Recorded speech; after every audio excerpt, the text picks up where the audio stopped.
e alguém está presença aí, porque eu marquei um compromisso lá na congregação antes do encerramento do culto e eu vou precisar realmente sair. Mas eu quero agradecer ao nosso Ailton, que nos convidou para estarmos aqui, agradecer pela vida do pastor dessa igreja, dos obreiros, a vida do conjunto aqui, pela vida de toda essa igreja e o grupo aniversariante. Deus continue abençoando, também o nosso irmão, o senhor Merivaldo, que veio aqui nos conduzir até aqui, juntamente com minha esposa e o meu filho. Nós vamos orar pelo nosso evangelista, que será o pregador da noite. Glória a Deus. Quantos querem orar pelo nosso irmão? Então vamos orar. Maravilhoso Deus, Pai de nosso Senhor e Salvador Jesus Cristo.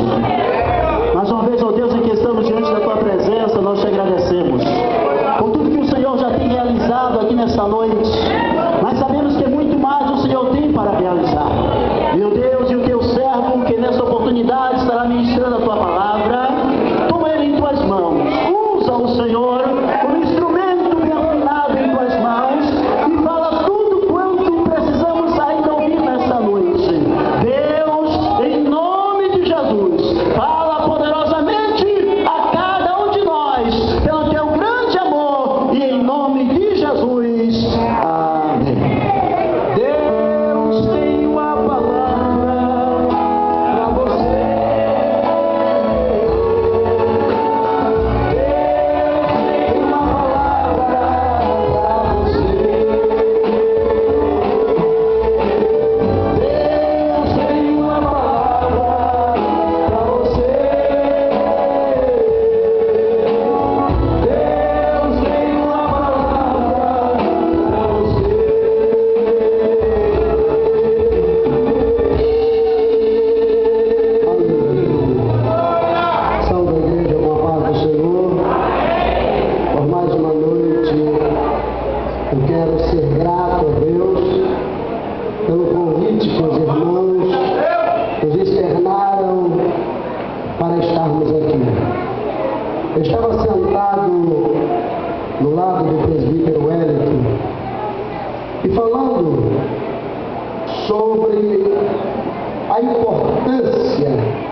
Ele ficava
quando eles chegam, quando estavam sentando no banheiro da nossa casa, e quando eles chegam para ver, eles olham para ela e dizem: se preocupa não, isso não é nada demais. Ele foi batizado com o Espírito Santo. Ela entrou em parafuso porque não sabia o que era isso. Como é que um homem que bebe, um homem que fumava 2 carteiras de cigarro por noite, parecendo um bicho, cabelo grande, barba grande, doente agora, falando línguas estranhas, o joelho que ele não podia fazer nada, agora no chão orando.